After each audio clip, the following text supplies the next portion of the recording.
हे hello everyone, नमस्ते, प्रणाम। मैं वैभव झरबड़े, योगिक लाइफ कोच, एंड आज हम लोग बात करने वाले हैं कि बढ़ते तनाव को हम लोग किस तरीके से रोक सकते हैं। इस विषय में इस वीडियो में मैं आप लोगों को बताने वाला हूँ टोटल 5 ऐसी चीजें जिसके माध्यम से हम हमारे तनाव को बहुत ही आसानी से कम कर सकते हैं। तो चलिए इस वीडियो को हम लोग स्टार्ट करते हैं। तो सबसे पहले हम लोग जान लेते हैं कि तनाव होता क्या है। तनाव की अगर साइकोलॉजी को हम लोग समझने की कोशिश करें तो कोई ऐसे बुरे विचार जो हमारे मन में आ जाते हैं किसी के ना किसी माध्यम से, चाहे मोबाइल से हो, चाहे दोस्तों के माध्यम से हो, चाहे हमारे रिलेटिव्स के माध्यम से हो, ऑफिस में कुछ काम कर रहे हैं उसके वजह से हो, या किसी के भी कारण जो है कुछ ऐसे गलत विचार जो कि हम लोग एक्सपेक्ट नहीं करते हैं और वो ऐसे आ जाते हैं, तो उसका प्रभाव जो है हमारे मन के ऊपर पड़ता है। और मन के ऊपर प्रभाव पड़ने के बाद में हमारे मस्तिष्क में एक निगेटिव ऊर्जा तैयार हो जाती है और उसके कारण जो है हमारा मन, मस्तिष्क तनाव महसूस करता है। इसका जो प्रभाव है वो हमारे मन पर पड़ता है, विचारों पर पड़ता है, हमारी बुद्धि पर पड़ता है और हमारी एनर्जी पूरी चेंज हो जाती है और वो चेंज होकर निगेटिविटी का रूप धारण कर लेती है। उसके वजह से हमारे मन को अच्छा नहीं लगता है और इसलिए हम लोग तनाव जो है बहुत ही ज़्यादा महसूस करते हैं। ठीक है, तो इसे सहज शब्दों में इस तरीके से समझा जा सकता है। तो तनाव होने से हम लोगों को क्या क्या हो सकता है। आजकल की जो रिसर्च है वो ये कह रही है कि ज़्यादातर जो बीमारियां हैं वो सारी साइकोसोमैटिक है, यानी कि हमारे विचारों से संबंधित है। तो इन बीमारियों का सबसे ज़्यादा प्रभाव पड़ता है हमारे शरीर पर, मन पर भी पड़ता है। और ये तो होता ही है, मतलब हमारे ऊपर तो पड़ता ही है, लेकिन इसके और भी ज़्यादा दुष्परिणाम ऐसे देखने को मिले हैं कि उनके घर का वातावरण, जो भी व्यक्ति तनाव में है, आजू बाजू वाले, उनके साथ में जो भी व्यक्ति रहते हैं वो भी उसका शिकार बन जाते हैं, चाहते हुए न चाहते हुए भी। ठीक है, तो इसके कारण जो है हमारे सिर में दर्द होता है। जितनी भी मेंटल इलनेस है, जितनी भी मानसिक बीमारियां हैं, वो सारी आपको होना शुरू हो जाती है। स्ट्रेस की वजह से डायबिटीज़ भी होता है, डाइजेशन भी सही नहीं होता है, नींद भी अच्छे से नहीं आती है आपको, आपके सारे जो ऑर्गन है वो सिकुड़ने लगते हैं, आपका शरीर खुश नहीं रहता है। तो उसके वजह से आपके साथ में अनगिनत बीमारियां जो है वो होना शुरू हो जाती है। इसलिए रिसर्च ये कहती है कि मतलब 90 to 95% जो बीमारियां हैं केवल और केवल साइकोसोमैटिक ही है। तो इसीलिए ये जो वीडियो है आप लोगों के लिए बहुत ही ज़्यादा इम्पॉर्टेंट होने वाली है। इसके जो भी सूत्र आज आप लोगों को मैं बताने वाला हूँ उसका उपयोग आपको डेली जीवन में करना ही है, अगर आप लोग एक अच्छी और खुशहाल जिंदगी चाहते हैं तो चलिए अब हम लोग जान लेते हैं कि इसके कौन कौन से सॉल्यूशंस है। नंबर 1, रिलैक्स रहना सीखें। आप लोगों ने हर बार एक दूसरे को किसी ना किसी समय में, किसी ना किसी परिस्थिति में, किसी ना किसी को ज़रूर से कहा होगा कि रिलैक्स रहो, बाकी सारी चीज़ें आराम से हो जाएगी। तो रिलैक्स रहने का जो गुण है वो बहुत ही ज़्यादा इम्पॉर्टेंट है। सबसे पहले आपकी जो फिजिकल बॉडी है वो आपको रिलैक्स रखते आनी चाहिए। फिर आपकी जो मेंटल चीज़ें हैं, जो विचार हैं, वो थोड़े से रिलैक्स आपको रखते आने चाहिए। फिर आपकी जो इमोशंस है उसको आपको थोड़ा सा रिलैक्स रखते आने चाहिए। तो ये जो कुछ डायमेंशन है हमारे जीवन के, जो कुछ परिस्थितियाँ आती हैं, तो उसमें आप अभ्यास करना शुरू कीजिए और फोकसफुली, लेज़र फोकस के जैसा आपको जो है फोकस करना है रिलैक्स रहने के ऊपर। अगर एक ही गुण अगर आपने ये अपना लिया रिलैक्स रहने का और आपको ये चीज़ आ गई तो आपकी पूरी ज़िंदगी बहुत ही ज़्यादा बेहतरीन हो जाएगी।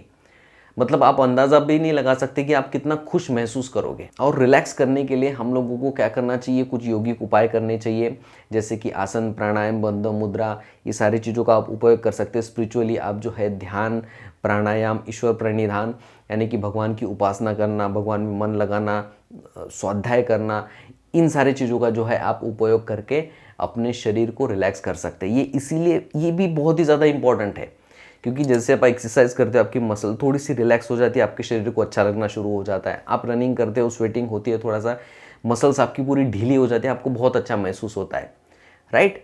तो जब हम लोग ध्यान भी करते हैं, ध्यान में जब हम लोग रिलैक्स करके खुद को बिठाते हैं एक जगह पे, तो हमें कैसा महसूस होता है, एकदम शांत महसूस होता है। तो सोचिए कि अगर आप भले ही 24 आवर्स नहीं रह सकते, लेकिन जितने भी आवर्स आप काम करते हैं या कुछ भी करते हैं, तो ज़्यादा से ज़्यादा समय अगर आप रिलैक्स रहोगे तो आपकी लाइफ स्पैन भी बढ़ जाएगी और आप बहुत ही हेल्दी तरीके से अपने जीवन को जी सकते हैं और आप एक्चुअली फिर प्रेजेंट में रहना सीख जाओगे और आपको सारी चीज़ें समझ में आ जाएगी। इसलिए रिलैक्स रहना आपके लिए बहुत ही ज़्यादा ज़रूरी है। नंबर 2, सोशल बने रहें।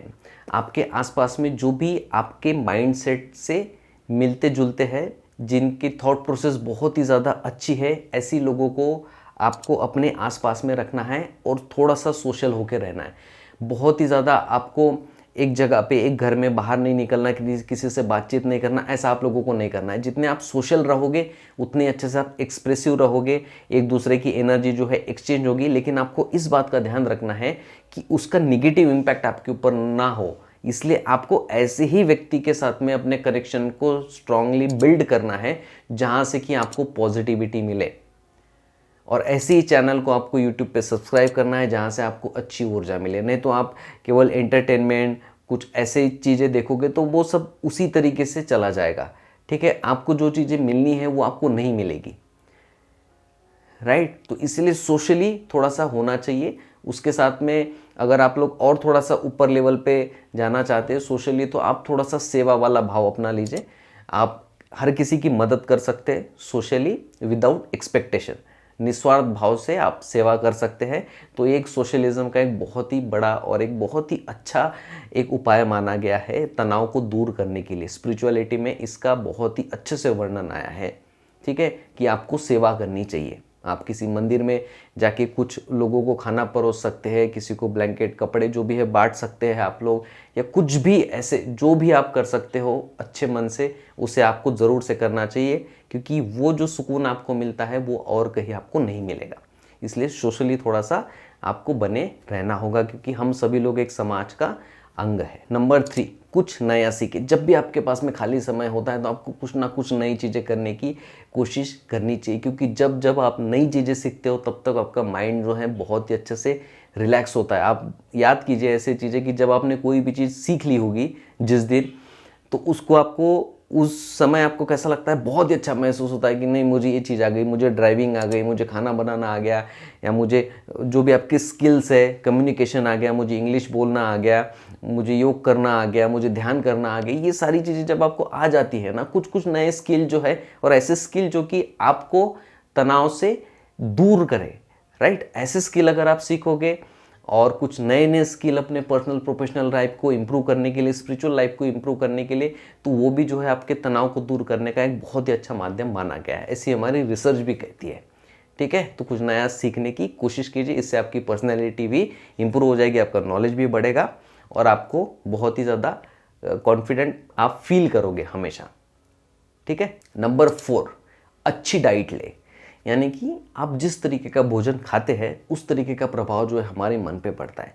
अगर आप लोग बहुत ही ज़्यादा तला हुआ, भुना हुआ, मसालेदार और कुछ ऐसी चीज़ें आप खाते हैं, नॉनवेज भी अगर आप लोग खाते हैं, तो उसका जो है इम्पैक्ट आपके शरीर के ऊपर होता ही है, ठीक है। तो आपको थोड़ा सा ध्यान रखना है कि आपका जो भोजन है, जैसे आयुर्वेद में बताया गया है सतोगुनी, तमोगुनी, रजोगुनी, तो कोशिश कीजिए कि ज़्यादा से ज़्यादा आप जो भोजन है वो सतोगुनी भोजन को आपको लेना चाहिए। सतोगुनी भोजन कौन कौन से होते हैं? सात्विक भोजन, एकदम अंकुरित वाले, ग्रीन वेजिटेबल्स, फ्रूट्स, सलाद, ये जो सारी चीज़ें, अब ये भी आप हमेशा नहीं खा सकते हो, तो इसके ऊपर जो है आप थोड़ा सा रजोगुनी तक जा सकते हैं। यानी कि थोड़ा सा हल्का सा मतलब कभी कुछ मन हुआ है तो हल्का सा आप मसाले भी यूज़ कर सकते हैं एज अ औषधि के रूप में, जिससे टेस्ट भी आपको अच्छा मिलेगा और आपकी सेहत भी अच्छी रहेगी। लेकिन तमोगुनी भोजन को आपको अवॉइड ही करना चाहिए, क्योंकि वो स्ट्रेस वाले व्यक्ति को, वो स्ट्रेस को कम नहीं करता, उसे वो और बढ़ावा देता है। जैसे आग में हम लोग घी डालते हैं तो किस तरीके से आग और भड़कती है, ठीक उसी तरीके से। और ये पूरा साइंटिफिकली प्रूवन है, हमारे ऋषि मुनियों ने भी कहा है कि अन्न का हमारे मन पर प्रभाव पड़ता है और अन्न से ही मन बनता है। रिसर्च भी आजकल की यही कह रही है। इसलिए बहुत सारे देशों में केवल जो है वो सलाद ही खाते हैं और उनका जो लाइफ स्पैन है वो 80 ईयर, 90 ईयर, 100 ईयर, इस तरीके से और भी ज़्यादा तेज़ी से मतलब वो ग्रो हो रहा है। और वो एंटी एजिंग जितने भी सिस्टम है उसको फिर से रिजुनेट करके अपने लाइफ को बेहतरीन और यंग बनाने की वो कोशिश कर रहे हैं, ठीक है। तो इसका जो है डाइटिंग में थोड़ा सा चेंज करके देखिए आप, आपको बहुत ही अच्छा फ़र्क जो है देखने को मिलेगा। नंबर 5, प्राणायाम करें।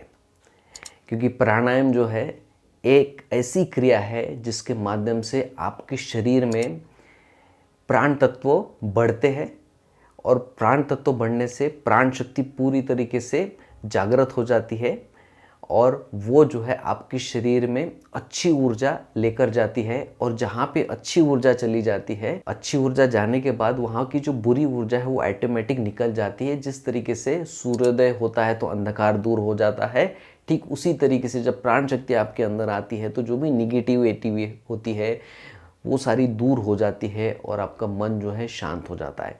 तो प्राणायाम में आप बहुत सारे प्राणायाम हैं, कोई भी कर सकते हैं, लेकिन सबसे इफ़ेक्टिव प्राणायाम इसमें बताया गया है वो है भ्रामरी प्राणायाम। तो भ्रामरी प्राणायाम में आपको दोनों अंगूठे से जस्ट कानों को बंद करना है, आंखों पर हल्की सी उंगलियां रखना है, मुंह बंद रखते हुए मन ही मन ओंकार का चैंटिंग करना है। ओंकार जो है आपको डिविनिटी से कनेक्ट करता है, आपके मन को कनेक्ट करता है और फिर जो है वहाँ से हम लोग एनर्जी को लेते हैं। जिस तरीके से इलेक्ट्रिसिटी हम लोग लेते हैं और उसका उपयोग करते हैं अलग अलग उपकरणों के लिए, ठीक है। तो भ्रामरी प्राणायाम की भी वीडियो डिटेल में अवेलेबल है, तो आप उसे भी देख सकते हैं। और कोई भी प्राणायाम आपको जो अच्छा लगे, आप कपालभाति भी कर सकते हैं, अनुलोम विलोम भी कर सकते हैं, और आप चंद्रभेदी भी बहुत अच्छा माना जाता है प्राणायाम आपके मन को शांत करने के लिए। तो इस तरीके के जो भी प्राणायाम आपको अच्छे लगते हैं उसका आप उपयोग कीजिए। और एक बोनस के रूप में आपको मैं और एक बात बताना चाहता हूँ कि आप जो है ओंकार का उपयोग भी कर सकते हैं तनाव को दूर करने के लिए, क्योंकि ये जो ओंकार है ये सोल के लेवल पे काम करता है और सोल को वो डायरेक्टली जड़ों में पोषण देने का काम करता है। इसलिए जो है आपको ओंकार का चैंटिंग करना चाहिए। तो आई होप ये जो वीडियो है आप लोगों के लिए बहुत ही ज़्यादा यूजफुल होगी, क्योंकि इसमें हम लोगों ने जान लिए टोटल 5 ऐसे उपाय जिसके माध्यम से हम लोग हमारे तनाव को दूर कर सकते हैं। इस वीडियो से संबंधित, हेल्थ से संबंधित, मन से संबंधित, ध्यान से संबंधित, आसनों से संबंधित अगर आपके मन में कोई भी प्रश्न है तो आप लोग मुझे नीचे कमेंट्स करके जरूर से बताएं। इस वीडियो को एंड तक देखने के लिए आप सभी लोगों का बहुत बहुत धन्यवाद।